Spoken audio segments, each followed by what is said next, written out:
Dear student, in the last lecture we have seen sexual reproduction in plants. मागच्या तासाला आपण त्या ठिकाणी वनस्पती जे आहेत तर त्या वनस्पतीमधील लैंगिक प्रजनन जे आहे तर ते प्रजनन त्या ठिकाणी पाहिले. याच्यामध्ये आपण त्या ठिकाणी असणारे जे काही कॅलिक्स, कोरोला, अँड्रोशियम, गायनेशियम अशा प्रकारचे भाग त्या ठिकाणी पाहिलेत. म्हणजे निदलपुंज, दलपुंज, पोमंग, जायंग. याच्यापैकी असणारे जे काही अँड्रोशियम आणि गायनेशियम म्हणजे पोमंग आणि जायंग हे प्रजननाचं असणारे जे काही काम जे आहे तर ते काम त्या ठिकाणी करताना दिसतात आणि म्हणून त्याला त्या ठिकाणी आपण इसेन्शियल व्हरल किंवा आवश्यक मंडल त्या ठिकाणी म्हटलेलं आहे. तर असणारं जे काही कॅलिक्स आणि करोला म्हणजे निदलपुंज आणि दलपुंज हे त्या ठिकाणी आपल्या लक्षात येतं नसते की मंडल जे आहे तर त्या मंडलाच्या आतील भागाचं संरक्षणाचं काम त्या ठिकाणी करतात आणि म्हणून त्याला त्या ठिकाणी आपण ॲसेसरी व्हरल्स त्या ठिकाणी म्हटलेलं आहे. याच्यापैकी असणारं जे काही निदल जे आहे म्हणजे कॅलिक्स जे आहे तर ते कॅलिक्स ग्रीन रंगाचं असतं, हिरव्या रंगाचं त्या ठिकाणी असतं. त्याच्यानंतर असणारं जे काही करोला जे आहे तर त्या करोलामधले असणारे जे काही घटक जे आहे तर त्या घटकांना आपण त्या ठिकाणी पेटल्स म्हणताना दिसतो, पाकळ्या त्या ठिकाणी म्हणताना दिसतो आणि ह्या मात्र त्या ठिकाणी आपल्याला कलर्ड म्हणजे विविध रंगी त्या ठिकाणी दिसतात. यानंतर पार्ट्स ऑफ फ्लावरमध्ये आपण त्या ठिकाणी वनस्पतीचे असणारे जे काही विविध अशा प्रकारचे असणारे जे काही भाग जे आहेत तर ते भाग आपण त्या ठिकाणी पाहिलेत. त्याचबरोबर पपाया फ्लावर जे आहेत, पपईचे असणारे जे काही फूल जे आहेत तर त्याच्यामधलं मेल फ्लावर आणि फिमेल फ्लावर म्हणजे नर फूल आणि मादी फूल त्या ठिकाणी आपण पाहिले. याच्यानंतरचं पुढचं पहा, a flower is called as bisexual if both whorls that is androecium and gynoecium are present in the same flower.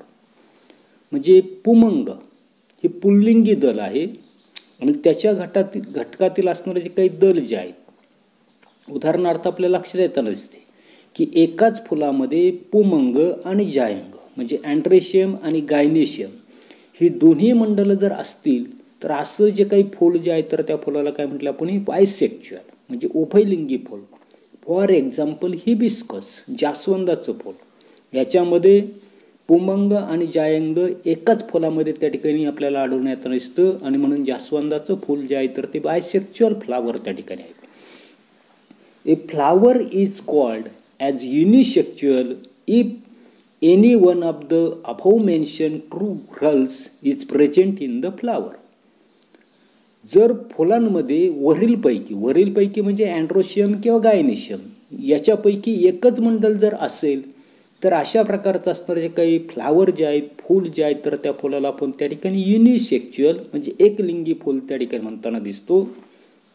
If only androecium is present it is male flower. आणि जर त्याच्यामध्ये फक्त पुमंग असेल तर त्याला आपण त्या ठिकाणी नर फूल म्हणतो. जसं आपण त्या ठिकाणी पपायांची फुलं जी आहेत तर ती पपायांची फुलं त्या ठिकाणी पाहिली.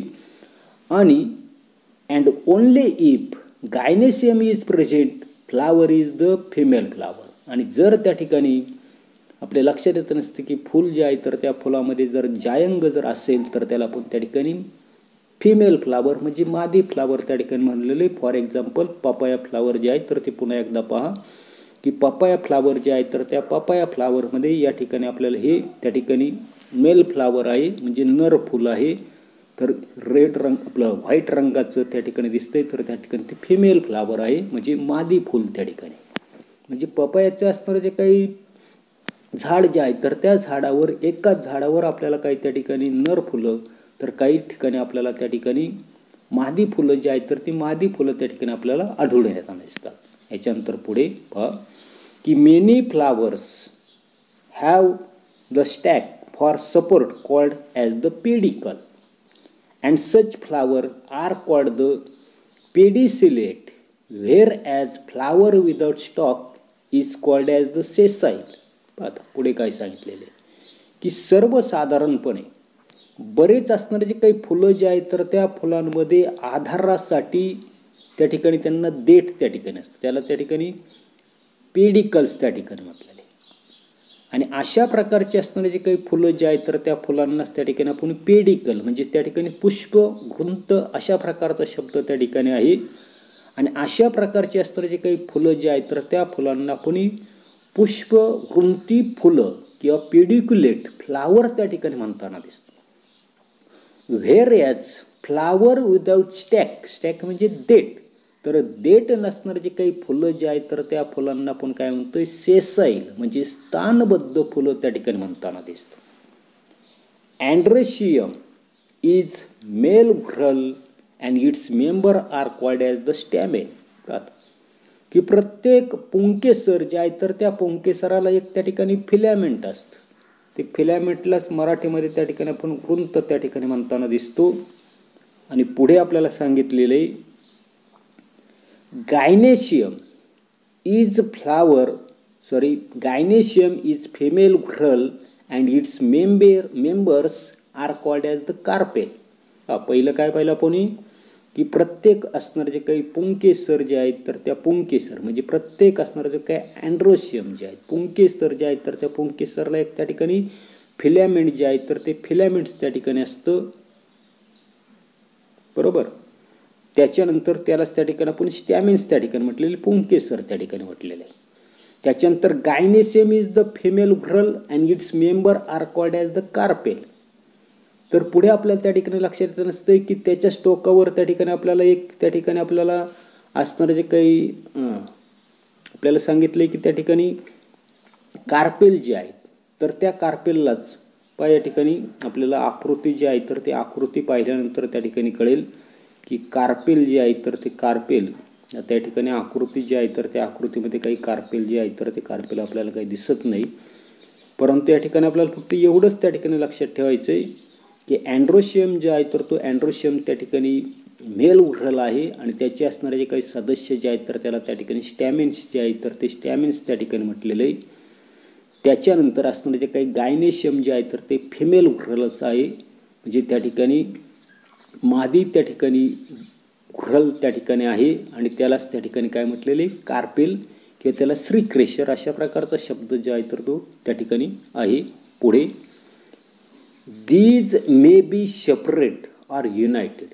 आता हे जे काही जायंग जे आहे तर त्या जायंगाचे घटक दल म्हणजे या ठिकाणी आपल्याला ते कसे सांगितले सेपरेट ऑर युनायटेड म्हणजे त्या ठिकाणी स्वतंत्र किंवा संयुक्त त्या ठिकाणी असू शकतात. Ovary is present at the basal end of each carpel. आणि असणारं जे काही अंडाशय जे आहे तर ते अंडाशय प्रत्येक असणारं जे काही श्रीक्रेशर जे आहे तर त्या श्रीक्रेशराच्या मुळाशी एक अंडाशय जे आहे तर त्या अंडाशय त्या ठिकाणी आपण हिबिस्कस फ्लावरचं डिसेक्शन जे आहे तर त्या डिसेक्शनमध्ये पाहिले की खाली तळाला असणारं जे काही अंडाशय जे आहे तर त्या अंडाशयाच्या मुळाशी आपल्याला म्हणजे प्रत्येक श्रीक्रेशर जे आहे तर त्या प्रत्येक श्रीक्रेशरच्या मुळाशी त्या ठिकाणी ओव्हरी जे आहेत अंडाशय जे आहेत तर त्या अंडाशय आपल्याला त्या ठिकाणी आढळून येत नाही. A hollow style comes up from the ovary. आणि हे जे काही अंडाशय जे आहे तर त्या अंडाशयापासून वरच्या दिशेनं एक पोकळ आपल्याला कुक्षिवृत्त त्याला काय म्हटलेले स्टाईल म्हटलेले त्याला मराठीमध्ये कुक्षिवृत्त त्या ठिकाणी म्हटलेले. Stigma is present at the tip of the style. आणि हे जे काही कुक्षिवृत्त जे आहे तर त्याचं असणारं जे काही टोक जे आहे तर त्या टोकाशी एक कुक्षी किंवा त्यालाच त्या ठिकाणी आपण स्टिग्मा जे आहे तर तो स्टिग्मा त्या ठिकाणी असतो. Ovary contains one or many ovules. आणि हे जे काय अंडाशय जे आहे तर त्या अंडाशयामध्ये एक किंवा अनेक अशा प्रकारची ओव्हल्स म्हणजे बीजांड जे आहे तर ते बीजांड त्या ठिकाणी असतात. Embryo sac is formed in each ovules by the meiosis. आणि प्रत्येक असणारे जे काही बीजांड जे आहे तर त्या बीजांडामध्ये अर्धगुणसूत्री म्हणजे त्या ठिकाणी मेओसिस जे आहे तर त्या मेओसिसच्या विभाजनानं एम्ब्रिओ सॅक. आता एम्ब्रिओ सॅक्स म्हणजे काय तर जे काही भ्रूण जे आहेत आभ्रक जे आहेत तर त्याच्या सभोवतालचा असणारा जो काही कोश जो आहे सॅक जो आहे तर त्याला त्या ठिकाणी भ्रूणकोश जो आहे तर तो भ्रूणकोश त्या ठिकाणी तयार होताना दिसतो. Each embryo sac consist of haploid egg cells and 2 haploid polar nuclei. प्रत्येक असणारा जो काही भ्रूणकोश जो आहे तर त्या प्रत्येक भ्रूणकोशामध्ये आपल्याला एक गुणी त्याला हॅप्लॉइड म्हणजेच त्या ठिकाणी किंवा अर्धसूत्री आणि पुढे आपल्याला सांगितलंय की एक सेल अंडपेशी आणि 2 एक गुणी पोलर न्यूक्लिआय म्हणजे ध्रुवी केंद्रक जे आहे तर ती ध्रुवी केंद्रक त्याच्यामध्ये आपल्याला आढळून येताना दिसतात. Pollen grains from anther are transmitted to stigma. मग हा जो काही परागकोश जो आहे काय सांगितलेलं आहे की pollen grains from the anther transfers to the stigma. परागकोशातील परागकण जो आहे तर तो परागकण श्रीकेशराच्या कुंशीवर काय होताना दिसते, ट्रान्सफर होताना दिसतो, स्थानांतरित त्या ठिकाणी होताना दिसतो. आणि दिस इज कॉल्ड ॲज द पोलिएशन. आणि यालाच आपण त्या ठिकाणी परागण किंवा परागीभवन त्या ठिकाणी म्हणताना दिसतो. पुढे pollinations occurs with the help of abiotic agent that is wind, water and biotic agents, insect and other animals. हे जे काही परागण जे आहेत किंवा परागीभवन जे आहे तर ते अजैविक घटक म्हणजे निर्जीव अशा प्रकारचे, उदाहरणार्थ त्या ठिकाणी वारा असेल, पाणी असेल, किंवा आपल्याला बायोटिक फॅक्टर्स म्हणजे सर्वसाधारणपणे जैविक अशा प्रकारचे घटक. त्या जैविक घटकामध्ये आपल्याला त्या ठिकाणी लक्षात येतं नसते कीटक असतील किंवा इतर असणारे जे काही प्राणी असतील, पक्षी असतील, यांच्या मदतीनं परागीभवन जे आहे तर ते परागीभवन त्या ठिकाणी होताना दिसते. Stigma become sticky during pollination. Pollen germinates when they fall upon such sticky stigma that is long pollen tube and 2 male gametes are formed. म्हणजे ही जी काय असणार जे काही स्टिग्मा जो आहे, कुक्षी जी आहे, याच्यावर परागीभवन जे आहे तर त्या परागीभवनाच्या वेळी आपल्या लक्षात येत नसते ही जी काही स्टिग्मा जी आहेत, कुक्षी जी आहे तर ती चिकट त्या ठिकाणी होताना दिसते. आणि या चिकट कुक्षीवर ज्या वेळेला पोलन ग्रेन जे आहेत, परागकण जे आहेत तर ते परागकण पडल्यानंतर ते काय होतं, जर्मिनेट होताना दिसतात, म्हणजे अंकुरित त्या ठिकाणी होताना दिसतात. म्हणजेच त्याच्यामध्ये 2 त्या ठिकाणी पुयुग्मक जे आहेत तर ते पुयुग्मक त्या ठिकाणी तयार होतात आणि एक दीर्घ अशा प्रकारची पराग नलिका जी आहे तर ती पराग नलिका त्या ठिकाणी तयार होताना दिसते. The pollen tube carries male gametes. आणि ही जी काय असणारी जी काही पराग नलिका जी आहे तर ती पराग नलिका आपल्याला त्याच्यामध्ये 2 पुयुग्मक जे आहे तर ती पुयुग्मक त्या ठिकाणी वाहून नेताना दिसते. Pollen tube reaches the embryo sac via style. आणि ही जी काय असणारी जी काही पराग नलिका जी आहे तर ती पराग नलिका कुक्षी वृंतामार्गे आपल्याला काय होतं नसते, बीजांड जे आहेत तर त्या बीजांडामधलं असणारे जे काही भ्रूणकोश जे आहेत, एम्ब्रिओ सॅक जे आहेत तर ते एम्ब्रिओ सॅक्सपर्यंत त्या ठिकाणी ते काय होतं नसते, पोहोचताना त्या ठिकाणी दिसते. Tip of the pollen tube burst and 2 male gametes are released in the embryo sack.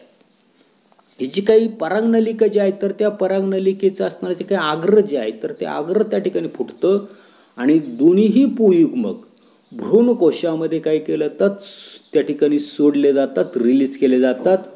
1 male gamete unite with एक cell to form the zygote and this is fertilization. आता याच्यामधलं एक पुयुग्मक जो आहे तर तो अंडपेशी जे आहे तर त्या अंडपेशीशी काय करताना दिसतो, संयोग पावताना दिसतो. आणि युग्मनज म्हणजे झायगोट जो आहे तर तो झायगोट त्या ठिकाणी तयार होताना दिसतो. यालाच आपण त्या ठिकाणी फर्टिलायझेशन किंवा फलन जे आहे तर ते फलन त्या ठिकाणी म्हणताना दिसतो. Second male gamete unite with 2 polar nuclei and endosperm is formed. दुसरं पुयुग्मक जे आहे तर ते दुसरं पुयुग्मक 2 ध्रुवी असणारे जे काही केंद्रक जे आहे तर त्या केंद्रकांशी संयोग पाहून आपल्याला एंडोस्पर्म म्हणजे भ्रूणाचं पोषण ज्याच्यामार्फत त्या ठिकाणी केलं जातं तर त्याला म्हटलेले भ्रूणपोष त्या ठिकाणी तयार होताना दिसतो. आणि पुढे त्या ठिकाणी म्हटलेले पहा, as the 2 male nuclei participates in this process it is called as double fertilization. ही जी काही प्रक्रिया जी आहे तर त्या प्रक्रियेमध्ये 2 पुयुग्मक त्या ठिकाणी भाग घेतात, म्हणून त्याला त्या ठिकाणी डबल फर्टिलायझेशन किंवा द्विफलन जे आहे तर ते द्विफलन त्या ठिकाणी म्हटलेलं आहे. पहा त्या ठिकाणी आपल्याला डबल फर्टिलायझेशन इन अँजिओस्पर्म त्या ठिकाणी दाखवलेलं आहे. तर या ठिकाणी आपल्याला स्टिग्मा म्हणजे त्या ठिकाणी कुक्षी दाखवलेली, स्टाईल म्हणजे कुक्षीकृत त्या ठिकाणी दाखवलेली, आणि या ठिकाणी आपल्याला ओव्हरी त्या ठिकाणी दाखवलेलं म्हणजे अंडाशय त्या ठिकाणी दाखवले. आता याच्यामध्ये आपल्याला या ठिकाणी पोलन ट्यूब दाखवलेली, परागनलिका दाखवलेली, त्याच्या आतमध्ये त्या ठिकाणी मेल गॅमेटीज म्हणजे पुयुग्मक त्या ठिकाणी दाखवलेले. त्याच्यानंतर पुढे आपल्याला त्या ठिकाणी एम्ब्रिओ सॅक दाखवलेलं आहे म्हणजे भ्रूणकोश त्या ठिकाणी दाखवलेलं आहे.